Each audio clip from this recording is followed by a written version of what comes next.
Hello, my name is Aaron Snow, and in this video, we're going to talk about nodes and conversational trees and how we can use this and apply this to artificial intelligence and the chatbots.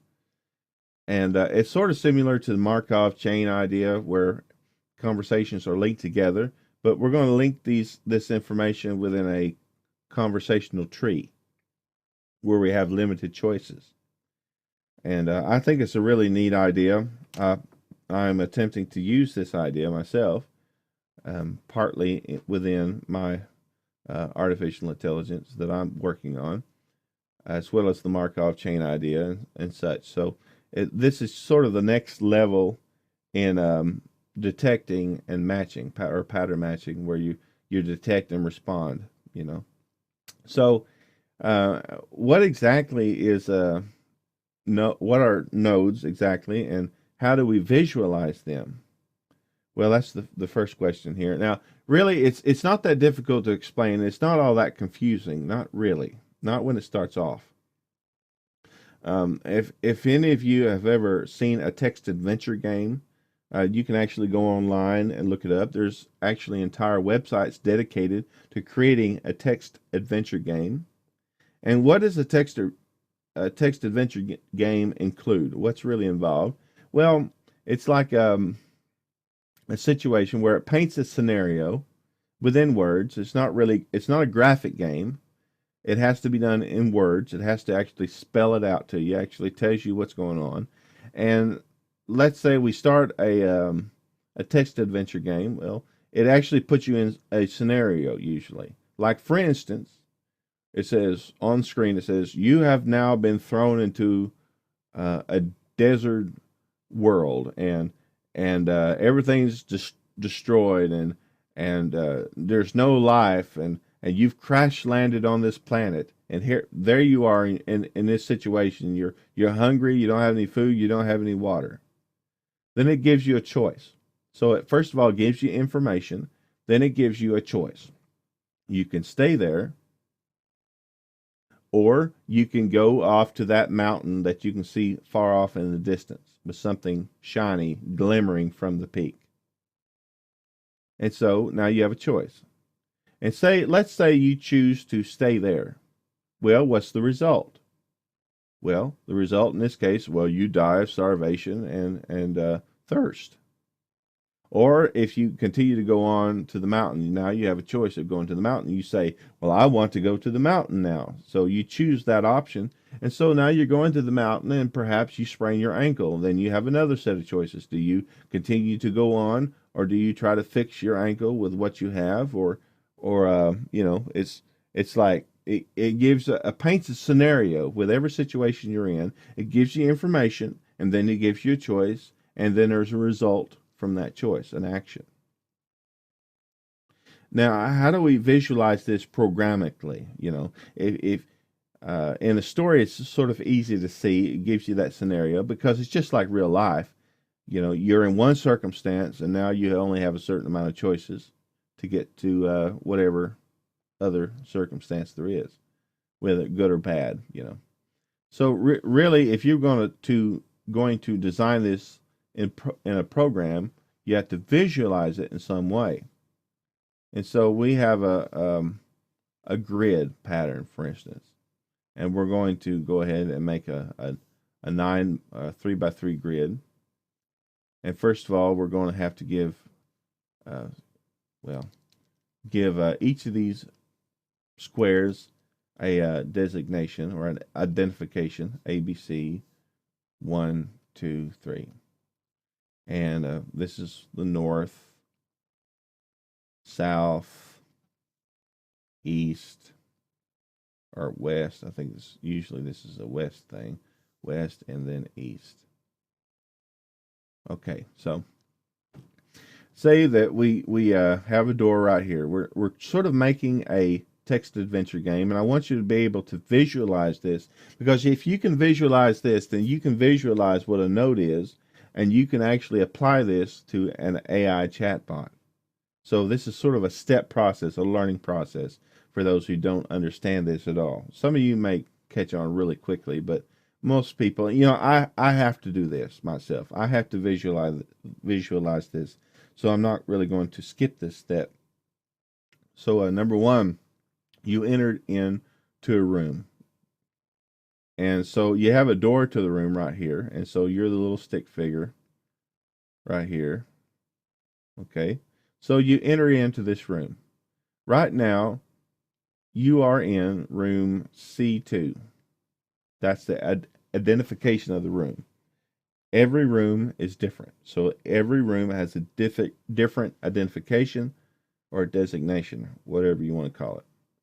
In this room, you have choices. So it's like in the scenario, you're at a location, and now you have choices to either go to the mountain or stay there and die.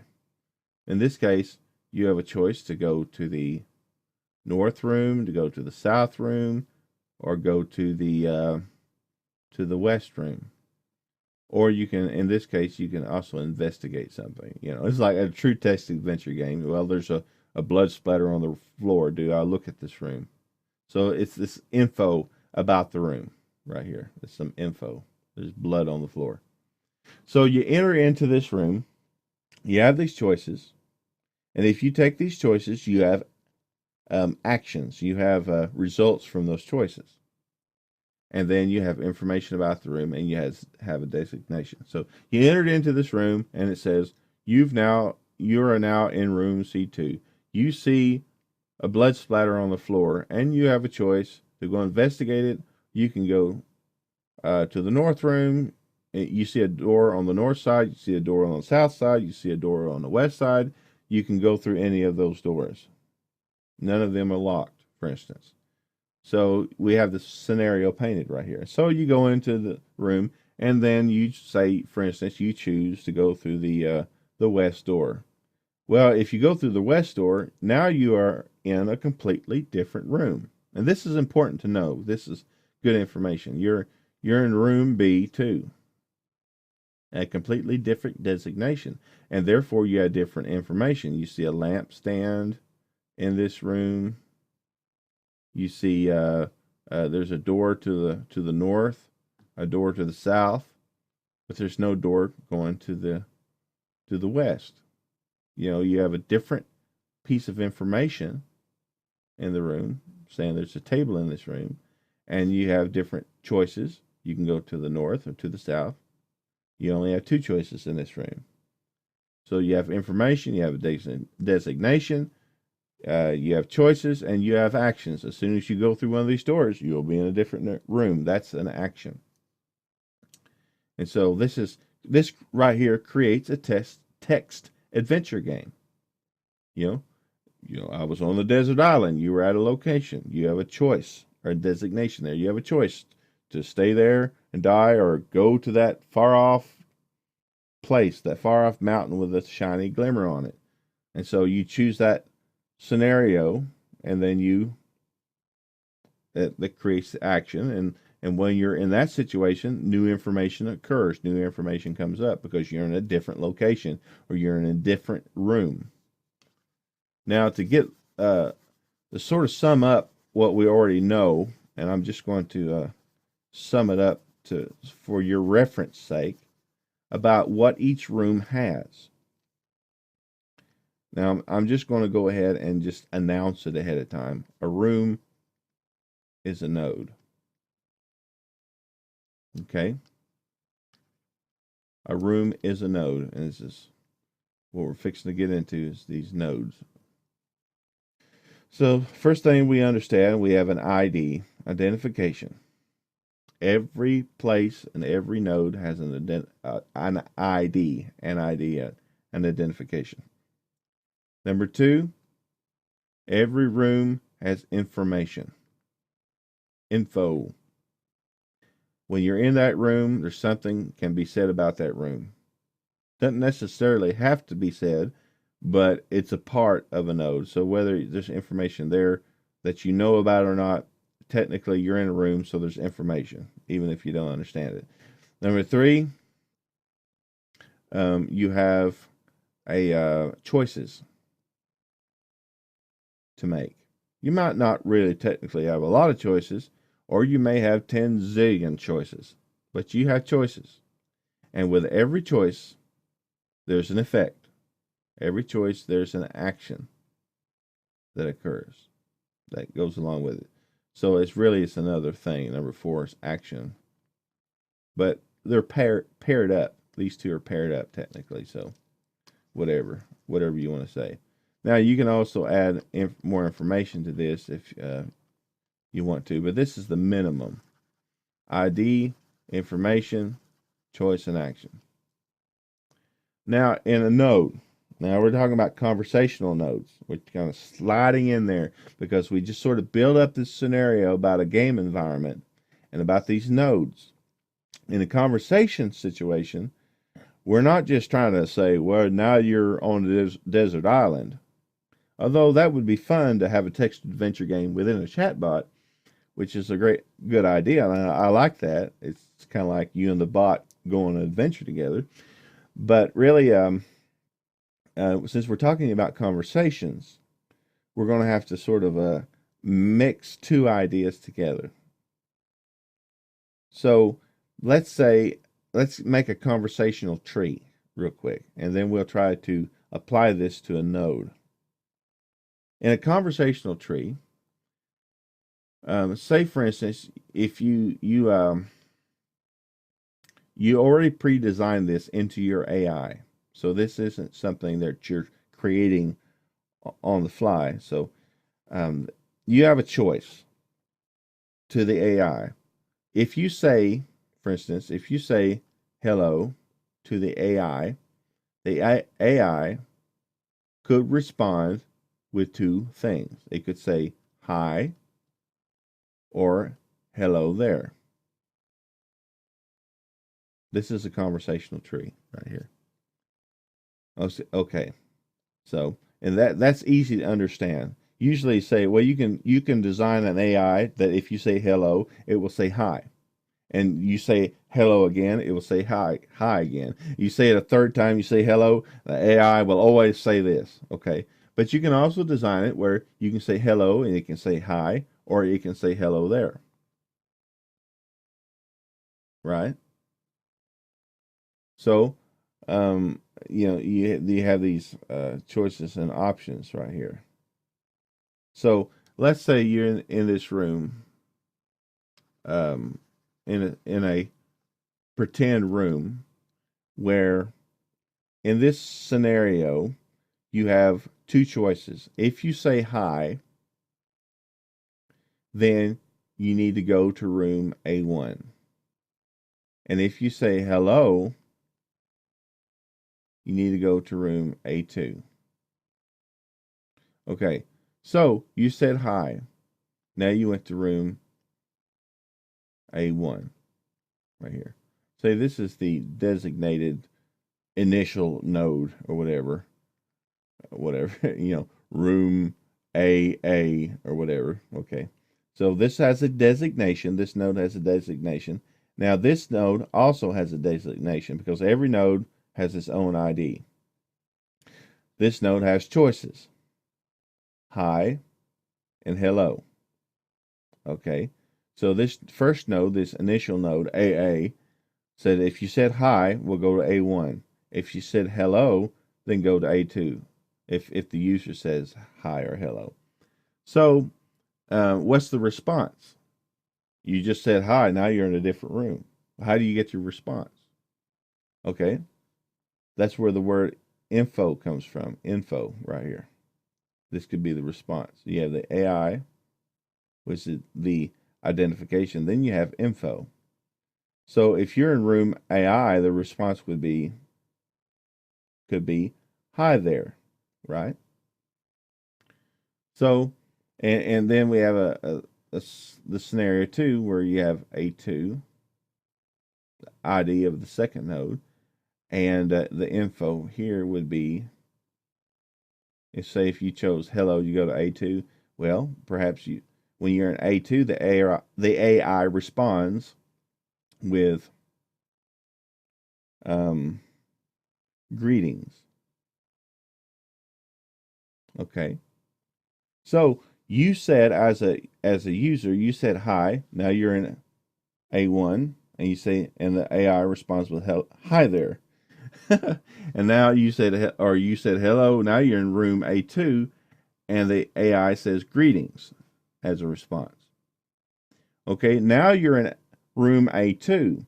While you're in room A2, you can do whatever you want to. Now you have, again, you have a choice, which in this case the choice would be, say, it's a nice day.